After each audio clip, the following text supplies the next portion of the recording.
الصلاۃ والسلام علیک یا نبی اللہ وعلی آلک واصحابک یا نور اللہ۔ پیارے اسلامی بھائیوں، درود پاک پڑھنے کے بے شمار فضائل و برکات ہیں۔ کعبے کے بدر الدجا، طیبہ کے شمس الضحیٰ صلی اللہ تعالیٰ علیہ وسلم کا ایک بڑا پیارا فرمان ہے۔ میرے آقا فرماتے ہیں جس کا مضمون ہے کہ جو کوئی شخص ایک بار درود پاک پڑھے، اللہ تعالیٰ اس پر اپنی 10 رحمتیں نازل فرماتا ہے، اس کے 10 گناہوں کو مٹا دیتا ہے اور اس کے نامہ اعمال میں 10 نیکیاں لکھ دی جاتی ہیں۔ اچھا، بظاہر تو یہ ایک حدیث پاک ہے اور کئی بار سنی ہے، مگر میں اس حدیث کا ایک شاندار اسپیکٹ، ایک اور جہت آپ کے سامنے رکھنا چاہتا ہوں۔ آج کل کاروباری لوگ بیٹھے ہیں، ہم بیلنس شیٹ بناتے ہیں۔ پہلے تو بیلنس شیٹ بنانے میں بہت ٹائم لگتا تھا، جب ہاتھ سے بناتے تھے ملتی نہیں تھی۔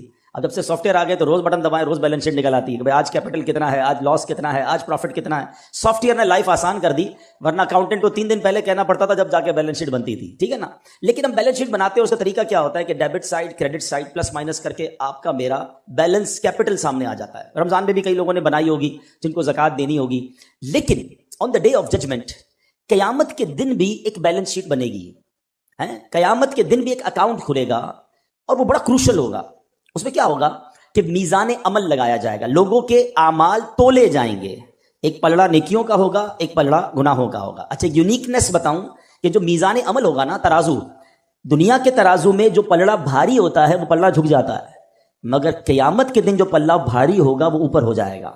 اچھا، اب کیا ہوگا؟ قرآن کہتا ہے سورہ قاریعہ میں، فَأَمَّا مَنْ ثَقُلَتْ مَوَازِينُهُ، جس کی نیکیاں کی جو پلڑا ہے وہ بھاری ہو گیا، ہیوی ہو گیا، کیا ملے گا اسے؟ فَهُوَ فِي عِيشَةٍ رَاضِيَةٍ، وہ مزے میں، چین میں، جنت کی نعمتوں میں ہوگا۔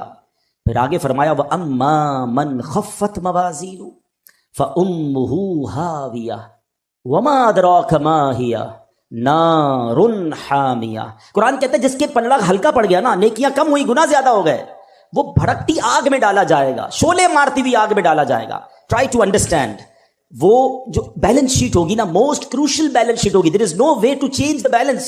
اس دن کوئی طریقہ نہیں ہوگا۔ ادھر تو مثال کے طور پہ کوئی بندہ قرضے میں چلا گیا، کسی سے لون لے لے گا، ڈیبٹ سائڈ زیادہ ہے تو کسی نہ کسی کے ساتھ لون لے کر ایڈجسٹ کر لے گا، ادھر لون لینے کی کوشش کی جائے گی۔ روایتوں میں آتا ہے کہ ایک بندہ ایسا ہوگا جس کا ایک نیکی کم ہوگی، بیلنس ہو جائے گا، اگر ایک نیکی مل جائے تو جنت میں چلا جائے گا، صرف ایک نیکی۔ اب وہ مارا پھرے گا قیامت کے دن، یہاں تک کہ اپنی ماں کے پاس جائے گا کہ ماں جی مجھے ایک نیکی دے دیجئے، میں جنت میں چلا جاؤں گا۔ اس دن ماں ساتھ نہیں دے گی۔ والد بیٹے کے پاس آئے گا، کہے گا بیٹا میرا ایک گناہ لے لے، ساری زندگی تیری خدمت کی ہے، آج ایک گناہ کا بوجھ تو لے لے تو میرا جنت میں جانے کا سامان بن جائے گا۔ مگر نہ باپ بیٹے کے کام آئے گا، نہ بیٹا باپ کے کام آئے گا۔ کیسی نفسا نفسی ہوگی بتاؤ۔ اس دن اس شخص کو کتنی حسرت ہوگی کہ جس کی چند نیکیاں کم ہونے کی وجہ سے وہ جہنم میں جائے گا۔ اس کو کتنا یاد آئے گا کہ یار دنیا میں موقع ملا تھا، نفل پڑھ لیتا، تلاوت کر لیتا، ذکر کر لیتا، درود پڑھ لیتا، یا 1 2 4 گناہ کم کر لیتا تاکہ میری جنت میں جانے کی صورت بن جاتی۔ یہ دن آنا ہے۔ اب وہ سینیریو ذہن میں رکھو اور اب اس حدیث کو دوبارہ سنیں کہ درود پاک تو میری بیلنس شیٹ کو ایڈجسٹ کرنے کا شاندار وظیفہ ہے کہ آقا فرما رہے ہیں ایک بار درود پڑھو 10 نیکیاں بڑھ جائیں گی، 10 گناہ کم ہو جائیں گے۔ یعنی میرے نیکیوں کا وزن بڑھانے والا اور گناہوں کا وزن گھٹانے والا وظیفہ ہے۔ تو سچ بتاؤ پھر کتنے درود پڑھنے چاہیے؟ کوشش کیا کریں فضول کاموں سے بچ کر، بہت زیادہ ٹائم اپنے موبائل فون کے ساتھ ویسے ہی گپ شپ میں گزار رہے ہوتے ہیں، لینا نہ دینا پتہ نہیں، ساری سوشل میڈیا کی ویڈیوز دیکھنی ہیں۔ اس کے بجائے اللہ رسول کا ذکر کر لیا کرو، درود پاک کی کثرت کر لیا کریں، انشاءاللہ نامہ اعمال میں نیکیاں بڑھتی رہیں گی اور گناہ کم ہوتے رہیں گے۔ اللہ مجھے بھی اور آپ کو بھی کثرت کے ساتھ درود پاک پڑھنے کی توفیق عطا فرمائے۔ آئیے مل کر محبت کے ساتھ باآواز بلند درود پاک پڑھ لیں۔ صلو علی الحبیب صلی اللہ تعالی علی محمد صلی اللہ علیہ وسلم۔ رحمت الہی کا عشرہ ہے۔ ماہ رمضان کے 3 عشرے ہیں نا، پہلے 10 دن رحمت ہے، اگلے 10 دن عشرہ مغفرت ہے، اور آخری عشرہ جہنم سے آزادی کا عشرہ ہے۔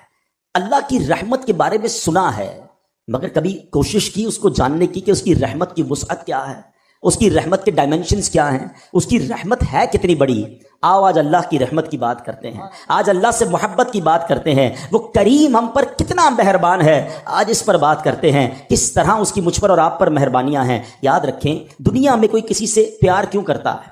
What is the reason? کیا وجہ ہوتی ہے کہ بندہ کسی کے فال ان لو، اس کے پیار میں گم ہو جاتا ہے؟ 3 ریزن ہوتی ہیں نارملی۔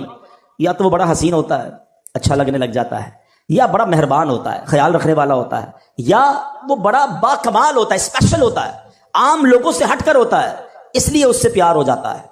اگر یہ 3 ریزنز ہیں تو خالق کائنات کی طرف اگر توجہ جاتی ہے تو دنیا کے سارے حسن اور رعنائیوں کو بنانے والا وہ میرا مالک کیسا حسین ہوگا، جس نے دنیا میں ایسے حسین اور ایسی رعنائیاں، اتنے خوبصورت مناظر بنائے، جنت جس نے بنائی، اس مالک کی سبحان اللہ وہ کیسا حسین مولا ہوگا۔ پھر آگے چلو، اگر با کمال سے محبت ہوتی ہے تو ہر با کمال کو کمال دینے والی ذات بھی رب کائنات کی ہے، پھر اس سے محبت کیوں نہ ہو۔ اور اگر کسی محسن سے، کسی خیال رکھنے والے سے پیار ہو جاتا ہے تو بتاؤ تو صحیح، جب سے پیدا ہوا ہوں جب سے لے کر آج تک روزانہ جس کے احسانات تلے دبا ہوں وہ کوئی اور ذات نہیں، وہ میرے مالک کی ذات ہے۔ بلکہ سچی بات بتاؤں، مجھ پر اور آپ پر تو پیدا ہونے سے پہلے اس کے احسان جاری ہیں۔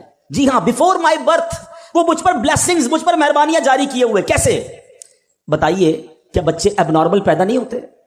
بچے پیدا ہو رہے ہیں آج کل، کسی کے جناب کون سا مرض ہے، کسی کا ایک گردہ ہی نہیں ہے، کسی کا ہاتھ صحیح نہیں، کسی کا پیر صحیح نہیں، کوئی بغیر آنکھ والا، کوئی بغیر کان والا، عجیب عجیب معذور بچے پیدا ہوتے ہیں۔ اللہ تعالیٰ ہمیں اور ہماری نسلوں میں ایسے معذور بچوں سے ہمیں محفوظ فرمائے۔ لیکن میں پورا پیدا ہو گیا، میرے اعضاء پورے ہیں، میں دیکھ بھی رہا ہوں، بول بھی رہا ہوں، سن بھی رہا ہوں۔ اس کا مطلب کیا ہوا؟ میرے رب نے میری تخلیق کامل فرمائی۔ ماں کے پیٹ میں جب میری تخلیق ہو رہی تھی، میرے اس کریم مولا نے مجھ پر یہ مہربانی کی کہ میرے کوئی پارٹ آف باڈی، کوئی آرگن آف باڈی کم نہ تھا، میں کسی بڑی بیماری میں نہیں تھا، پیدا ہوتے ہی شوگر کا مریض نہیں ہوں۔ یہ کتنی بڑی میرے رب کی مجھ پہ مہربانی میری پیدائش سے پہلے سے جاری ہے۔ اور سچ پوچھو، اس سے بڑی مہربانی بتاتا ہوں، وہ یہ ہے کہ اللہ نے مجھے اور آپ کو مسلمان گھرانے میں پیدا کر دیا۔ کسی کافر کے گھر میں بھی تو پیدا ہو سکتے تھے نا، روز بچے پیدا ہو رہے ہیں، کوئی کس مذہب والے کے یہاں پیدا ہو رہا ہے۔ میں نے کیا کمال کیا تھا؟ میرا کیا ایسا کمال تھا کہ اللہ نے مجھے مسلمان گھرانے میں پیدا کیا؟ سب سے پہلی آواز جو میرے کانوں نے سنی وہ اللہ اکبر کی اذان سنی، کیونکہ جب میں پیدا ہوا مسلمان گھرانے میں تھا تو میرے کان میں اذان دی گئی۔ بتاؤ، یہ شروع سے مہربانیاں رب کی جاری ہیں۔ تو اگر کسی مہربان سے محبت کی جاتی ہے تو پھر اللہ سے سب سے زیادہ ہمیں محبت ہونی چاہیے۔ اور اب آؤ میں بتاتا ہوں وہ کریم رحمان کیسا ہے، وہ رحیم کیسا ہے، وہ رحمتیں کیسے برساتا ہے۔ اس کی رحمت یہ چاہتی ہے کہ میں اور آپ بخشے جائیں۔ روایتوں میں آتا ہے، حضرت ابو سعید خدری رضی اللہ تعالیٰ عنہ راوی ہیں اور نبی پاک علیہ الصلوۃ والسلام کی حدیث ہے۔ یہ واقعہ خود نبی پاک نے صحابہ کو سنایا۔ ایک شخص تھا بنی اسرائیل میں، اس نے 99 قتل کیے، حدیث پاک کا خلاصہ ہے 99 مرڈرز۔ اور اس کے بعد اسے خیال آیا کہ یار بہت ہو گیا، کتنے گناہ کرے گا، اب تو توبہ کر لے۔ وہ ایک راہب کے پاس گیا، سو کالڈ مولوی صاحب، اس زمانے کے بھی سو کالڈ ہوں گے، علم تھا نہیں، لکس لائک، بے شک ہم بھی آج کل ہر داڑھی والے کو عالم دین سمجھ لیتے ہیں، بلکہ اب تو بغیر داڑھی والے کو بھی عالم دین کہنا لوگوں نے شروع کر دیا۔ یہ عجب فینومینا چلا ہے کہ جس کی مرضی وہ اسلام کی انٹرپریٹیشن کر رہا ہے اور لوگ اسے سنی جا رہے ہیں۔ اللہ کے بندوں، عالم دین صحیح عقیدے والے سے بات سنو گے تو سمجھ آئے گی۔ یہ حدیث بھی اسی طرف رہنمائی کر رہی ہے کہ کہنے کو وہ کوئی مذہبی آدمی ہوگا، یہ بندہ چلا گیا اس کے پاس، کہا حضرت 99 قتل کیے ہیں، کیا میری توبہ قبول ہوگی؟ وہ بندہ، اس نے کہا خدا کا خوف کر، 99 بندوں کا قاتل، تیری توبہ قبول نہیں ہونی۔ اس نے اس بندے کو اللہ کی رحمت سے مایوس کر دیا۔ اب وہ پہلے ہی قاتل تھا، اس نے کہا چلو پھر سینچری پوری کرتے ہیں۔ اس نے اس راہب کو بھی مار دیا، 100 قتل کر لیے۔ پھر خیال آیا نہیں، غلط کیا، توبہ کرنی چاہیے۔ پھر کسی عالم دین کے پاس گیا، اب عالم دین نے کہا کہ نہیں، تمہاری توبہ قبول ہو جائے گی، گھبراؤ نہیں، اللہ کی رحمت سے مایوس نہ ہو۔ ایسا کرو، فلاں علاقے میں نیک لوگوں کی ایک بستی ہے، تو اس ادھر چلے جاؤ اور ان نیک لوگوں کے قریب جا کر اللہ کی بارگاہ میں دعا کرنا، تو اللہ کریم جو ہے تجھ پر رحمت فرما دے گا، تیری توبہ قبول کر لے گا۔ یہ بندے نے نیت کی، اچھی نیت، اور چل پڑا۔ اللہ کی شان دیکھو، راستے میں اس کا انتقال ہو گیا۔ عذاب کے فرشتے آ گئے، ہم لے جائیں گے، 100 بندوں کا قاتل ہے۔ رحمت کے فرشتے آ گئے، ہم لے جائیں گے، توبہ کی نیت کر لی تھی، چل پڑا تھا، اللہ سے دوستی کا ارادہ کر لیا تھا، یہ چل پڑا ہے۔ اب دونوں قسم کے فرشتوں میں ایک طرح سے بحث شروع ہو گئی۔ عذاب کے فرشتے کہتے ہم لے جائیں گے، توبہ کی تھوڑی تھی، گھر سے نکلا ہی تھا، ارے 100 تو قتل کر دیے ہیں۔ رحمت کے فرشتے کہتے نہیں، اللہ کی راہ پہ چل پڑا تھا، دل میں شرم اور ندامت آ گئی تھی، ہم لے جائیں گے۔ اب اللہ کی طرف سے ارشاد ہوتا ہے ایسا کرو، زمین کیلکولیٹ کرو، زمین کو ناپا جائے، اگر یہ بندہ اپنے گھر کے قریب ہے تو عذاب کے فرشتے لے جائیں، اگر یہ بندہ نیک لوگوں کی بستی کے قریب ہے تو رحمت کے فرشتے لے جائیں۔ اللہ اکبر، میں حدیث کے الفاظ سنا رہا ہوں۔ اب جب زمین ناپی گئی تو وہ بندہ نیک لوگوں کی بستی کے قریب نکلا۔ علماء کہتے ہیں یہ جو پلان تھا نا، اللہ کی قدرت کا پلان تھا، ایکچولی وہ دور تھا نیک لوگوں کی بستی کے، مگر رب کا حکم تھا کہ یہ بخشا جائے، اس کی منشا یہ تھی یہ بخشا جائے۔ وہ نیک لوگوں کی بستی اور اس کی لاش کے درمیان جو پلاٹ آف دا لینڈ تھی وہ سکویز ہوئی، وہ کم ہوئی اللہ کے حکم سے، اور جب ناپا گیا تو چند فٹ کے فاصلے سے وہ نیک لوگوں کی بستی کے قریب تھا، اسے رحمت کے فرشتے لے گئے، گویا اس کی بخشش ہو گئی۔ یہ ایک روایت بیان کرنے کے بعد میرے پیارے اسلامی بھائیوں کیا پتا چل رہا ہے؟ وہ رحیم، وہ کریم، وہ توبہ قبول کرنے والا ہے، وہ معاف کرنے والا ہے، اس کی رحمت چاہتی ہم بخشے جائیں، مگر یہ بندہ ہے جو توبہ نہیں کرتا، یہ بندہ ہے جو اس کی بارگاہ میں سر نہیں جھکاتا، وہ اس سے دوستی نہیں کرتا۔ میرے پیارے اسلامی بھائیوں، اس حدیث سے ایک اور بہت خوبصورت بات سیکھنے کو ملی ہے۔ یہ حدیث پہلے سمجھیے گا، نبی پاک واقعہ سنا رہے ہیں صحابہ کو، اٹ مین سارا کانٹینٹ جو ہے وہ آتھرائزڈ ہے، سارا کانٹینٹ جو ہے وہ زبردست کلیئرڈ ہے، تبھی تو نبی پاک سنا رہے ہیں نا۔ تو آقا نے کیا بتایا کہ لوگوں نے مشورہ دیا نیک لوگوں کی بستی کے پاس جا کر دعا مانگو۔ اٹ مینز کہ اگر آج بھی کوئی اللہ والوں کے پاس ان کی اگر حیات ہیں تو ان کی صحبت میں جا کر دعا مانگے، اور اگر دنیا سے چلے گئے ہیں اور ان کے مزار کے پاس جا کر اللہ سے دعا مانگے کہ اللہ ان کے صدقے، نیک لوگوں کے صدقے، مبارک جگہ کے صدقے میری توبہ قبول فرما لے۔ تو جہاں رحمتیں برس رہی ہو ادھر جا کر دعا کرنا، ادھر جا کر اللہ سے مانگنا، یہ اس حدیث سے ثابت ہے۔ ویسے تو قرآن کی آیت سے بھی ثابت ہے کہ جب حضرت زکریا علیہ السلام کو دعا کرنی تھی، بیٹے کی تمنا تھی، تو قرآن کہتا ہے حضرت زکریا کہاں گئے تھے؟ محراب مریم میں گئے تھے۔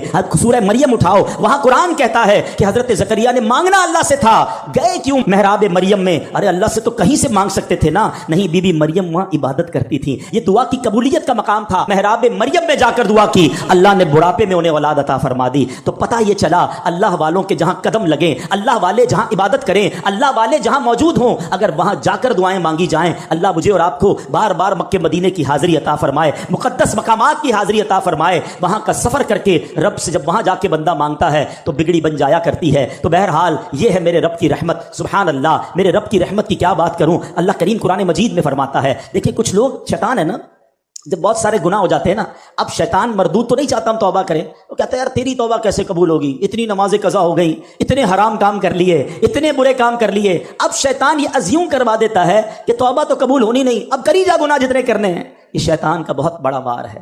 دیکھو اللہ قرآن میں کیا فرماتا ہے، اللہ فرماتا ہے کل یا عبادی الذین اسرفوا علی انفسہم لا تقنطوا من رحمت اللہ ان اللہ یغفر الذنوب جمیعا انہ هو الغفور الرحیم۔ اللہ فرماتا ہے تم فرماؤ اے میرے وہ بندو جنہوں نے اپنی جانوں پر زیادتی کی، اللہ کی رحمت سے نا امید نہ ہو، کبھی بھی اللہ کی رحمت سے نا امید نہ ہو۔ لا تقنطوا من رحمت اللہ، بے شک اللہ سب گناہ بخش دیتا ہے، بے شک وہی بخشنے والا مہربان ہے۔ تو اب سمجھیے گا اس بات کو کہ رب کریم ایک لمحے میں چاہے تو ساری زندگی کے گناہ بخش دیتا ہے۔ دنیا میں کوئی جرم معاف نہیں کرتا۔ آپ اور میں اگر ہماری کوئی ایک بار بات نہ مانے، ہم کہتے ہیں چلو معاف کیا، دوبارہ نہ مانے چلو آئندہ مت کرنا، تیسری بار ایسا کرے بندہ کہتا ہے اس کی تو عادت ہی ٹھیک نہیں ہے، موبائل اس کے بند کر دیے جاتے ہیں، نمبر بلاک کر دیا جاتا ہے، رشتہ داری دوستی ختم، کہ یہ بار بار میں کہتا ہوں میری بات نہیں مانتا۔ مگر میرے مالک کی شان دیکھو، بندہ ساری زندگی نافرمانی کرے اور ایک بار سچی توبہ کر لے، اللہ سارے گناہ معاف فرما دیتا ہے۔ اور سنو، صرف معاف نہیں فرماتا بلکہ جو اعمال لکھنے والے فرشتے ہیں نا، اللہ ان کو بھی بھلا دیتا ہے، تاکہ قیامت کے دن جب بندہ اللہ کی بارگاہ میں جائے گا تو اس کا کوئی گواہ نہیں ہوگا۔ ذرا حدیث پاک سنیے گا، میرے آقا فرماتے، مسلم شریف کی حدیث مبارک میں ہے،